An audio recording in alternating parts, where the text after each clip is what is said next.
Begitulah rencana kakek. Dua orang asing yang belum saling mengenal selama 1 jam. Mengambil sertifikat pernikahan. Kakek sangat puas. Tetapi syarat-syarat tadi sudah membuat direktur tidak menyukai gadis itu sama sekali. Memperingatkannya untuk tidak bermimpi tentang dirinya.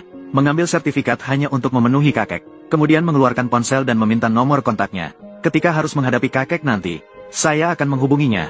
Siapa sangka, detik berikutnya gadis itu malah menunjukkan surat utang senilai 200.000. Kamu malah memberiku surat utang. Aku tahu kau tidak menikah denganku atas kemauan sendiri. Dan kondisimu sendiri juga tidak begitu kaya. Aku tidak bisa memanfaatkan kalian begitu saja. Berpura-pura. Lagi pula, kamu juga tidak akan mengembalikannya. Saya akan membayarnya kembali. Aku sudah menerima pemberitahuan itu. Kemudian saya akan segera mulai bekerja.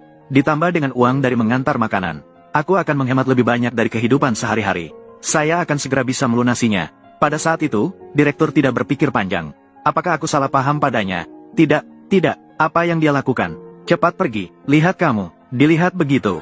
Wajah ini sangat tampan. Kalian lebih dulu. Aku akan pergi dulu. Tidak terduga kakek akan mengusirnya untuk meningkatkan hubungan mereka. Malah mengusirnya dari rumah. Mengatakan tidak akan memberinya 10 cucu laki-laki gemuk.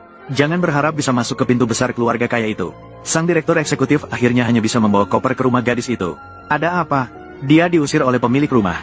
Sekarang kamu harus membayar tambahan sewa. Silakan masuk. Apakah rumah ini layak ditempati? Ruang tamu belum dilengkapi dengan toilet. Silakan duduk. Siapa sangka, begitu direktur eksekutif duduk, listrik di rumah tiba-tiba mati. Jangan berteriak. Orang besar ini masih berbau busuk. Iya, sepertinya ada korsleting. Profesor Fu, kamu juga harus membayar sewa. Saya baru saja tiba di lingkungan baru. Sedikit asing. Aku akan melihatnya. Sudah datang. Apakah kamu belum makan? Mari makan bersama. Tidak perlu. Kamu saja yang makan. Saya tidak lapar lagi. Bagaimana kalau mau makan lagi? Enak kan? Enak. Lebih enak dari masakan kakak Liu. Kakak Liu, dia adalah kakak perempuan teman sekamar saya. Kalau tidak apa-apa, dia sering datang ke rumah kami sebelumnya. Memasak untuk kami. Memperbaiki sedikit urusan pernikahan. Oh ya, bagaimana kamu? Bisa masak enak begitu? Saya tidak hanya pandai masak. Saya kembali lebih sering. Apa? Panjangnya tali pengikat. Masuk tahap baru. Selama itu yang kamu inginkan, saya biasanya bisa melakukannya. Kamu sebelumnya bekerja sebagai apa? Ibuku. Dia meninggal ketika saya masih kecil. Ayahku selingkuh. Jadi, saya merawat diri sendiri sejak kecil. Secara alami segala sesuatu akan datang. Mendengarkan pengalaman hidup gadis itu, tanpa diketahui, CEO merasa sedikit tersentuh. Namun gadis yang optimis mengatakan, ini bukanlah apa-apa. Dia merasa hidupnya cukup baik sekarang. Dia merasa puas. Saat itu, CEO merasa sangat bersalah. Sejak awal, dia salah paham tentang gadis itu. Setelah beberapa waktu berinteraksi, CEO tanpa disadari mulai jatuh cinta pada gadis itu. Setiap hari dia dengan sikap positif dan optimis menghadapi kehidupan. Meskipun hidupnya tidak berkecukupan, namun gadis selalu menyisakan makanan terbaik untuk CEO. Kotak makanannya selalu penuh dengan daging. Fuzong, aku mencintaimu seperti ini. Apakah kamu benar-benar menyukai Fuan?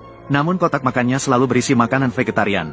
Melihat semua ini, CEO sangat merasa kasihan pada gadis itu. Rasa bersalah di dalam hatinya melanda seluruh tubuhnya.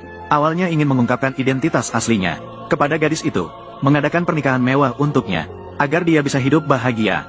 Ketika CEO mendengar gadis itu, orang yang paling dibencinya adalah orang yang suka berbohong, dan terutama membenci orang-orang kaya. Sangat membencinya, CEO memutuskan untuk tetap menyembunyikan identitasnya, sampai ada kesempatan yang tepat untuk mengungkapkan segalanya kepada gadis itu. Demi hidup yang lebih baik bersama CEO, untuk hidup lebih baik. Keesokan harinya, gadis itu datang untuk wawancara di perusahaan terdaftar. Dia berharap bisa mendapatkan pekerjaan yang stabil dan resmi. Bekerja keras untuk menghasilkan uang, untuk membangun dasar kehidupan yang baik bersama. Tanpa dia sadari, perusahaan tempat dia wawancara, CEO dari perusahaan itu, ternyata adalah suaminya yang menikah secara mendadak.